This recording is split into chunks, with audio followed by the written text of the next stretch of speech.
Okay, this problem is giving us the area of a figure and defining that area. It's also stating the perimeter, and it's asking us to express the variable y in terms of x, and then find the maximum possible area of the figure. So this is an optimization question, and when we talk about optimizing, we're talking about maximizing or minimizing some number. So there's a certain amount of steps that need to be taken when we talk about optimizing a number. However, I will point you out to part A, because you really need to know nothing about optimization in order to solve part A. So it's asking you to express y in terms of x. So it's given you the area and it's also given you the perimeter. Now if you look at this figure, it basically looks like a rectangle on top of a rectangle below a triangle. But you see that all of the sides are defined. So the perimeter of this odd looking shape is going to be equal to the sum of the sides.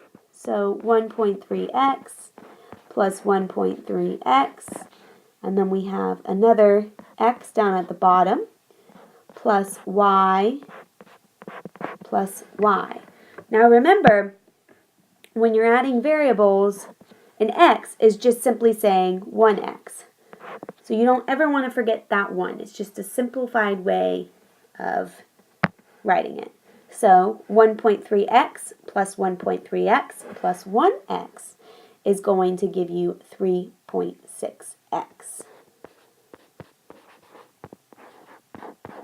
And then 1y plus 1y will give you 2y. Now since they gave us the perimeter of that figure, we can go ahead and say that 3.6x plus 2y is equal to 48 meters. And it's asking us to express y in terms of x. So y is going to need to remain on the left-hand side, the equation.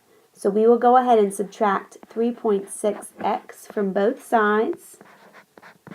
So that leaves us with 2y is equal to 48 minus 3.6x.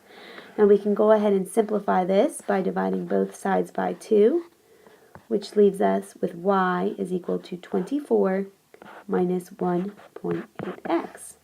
So this is simply the answer to A. You needed to know nothing at all about optimization.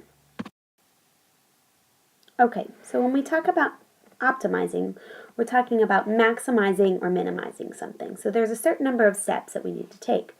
So the first step is going to be to write an equation for what you want to minimize or maximize. And the trickiest part here is getting the equation down to one variable. The second step is to find where the first derivative equals 0. And the third step is to check your work by using a sign diagram. So the question is asking us to maximize the area, which is given as area equals x times y plus 0.6x squared. And part A has already taken the hard part out of step number 1. We've found an equation with one variable in it. So what we'll do is we'll go ahead and substitute the y with the equation that we found in part A. So we'll say the area is equal to x times 24 minus 1.8x plus 0.6x squared. So we'll go ahead and multiply that x out, so 24x minus 1.8, and then you multiply those x's together, which gives you x squared plus 0.6x squared. Now this equation can further be simplified to the area is equal to 24x minus, you have a negative 1.8 plus a positive 0.6, which gives you negative 1.2x squared. So this is the area. So now we're going to need to find where the first derivative equals 0. And the way that you find the first derivative is you say when you have x to the n, the first derivative is going to be n times x to the n minus 1. So if you look at 24x, 24x is the same thing as 24x to the 1. So the first derivative of the area is going to be 24 times 1, so 24, and then x to the 1 minus 1, which is x to the 0, or simply x just disappears, so it's 24. The next one is going to be 1.2 times 2, which will be 2.4. So then x to the 2 minus 1 is simply x to the 1, or x.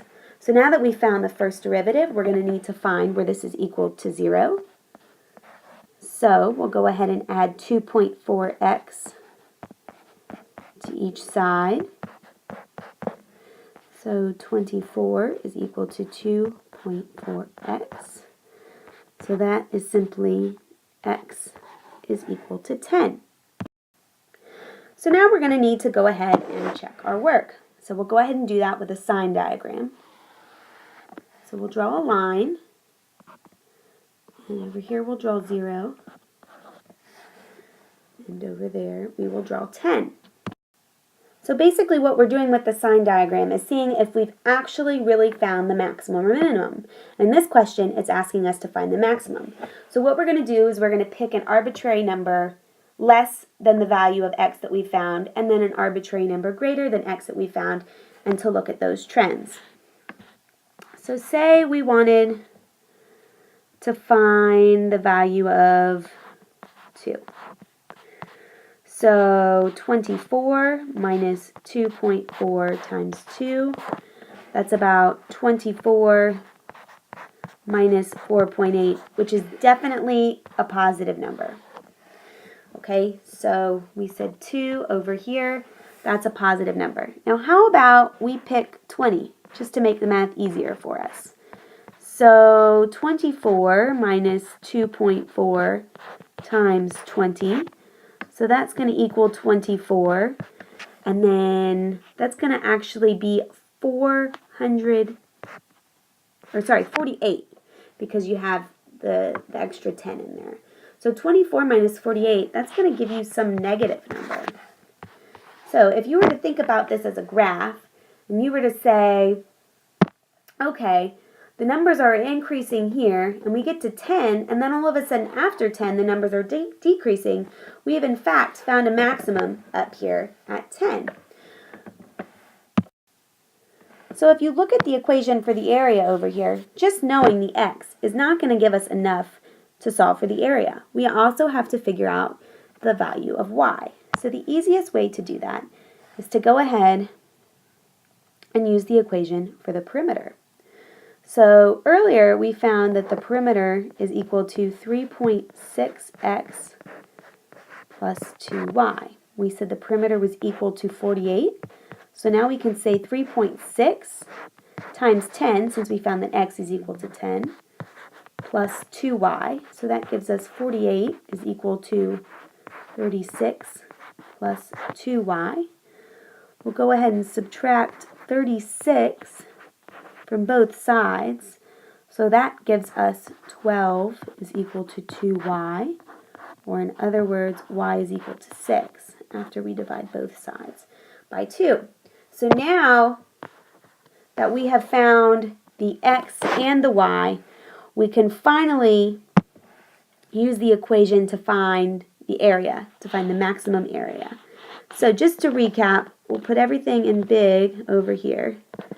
So the area is equal to x times y plus 0.6 times x squared.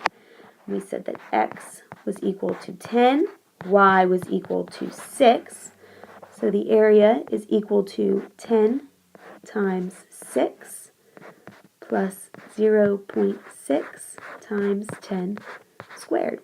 So the area is simply equal to 60 plus 0.6. 10 squared is 100. So a nifty way to write this out without having to do too much math, or if you're not very good at math, 0.6, that's also known as 6/10. So you can write that as 6/10, and then use the advantage of crossing out the zeros. So that's simply 60 plus 6 times 10, which is 60, which is equal to 120. And that is your answer to part B.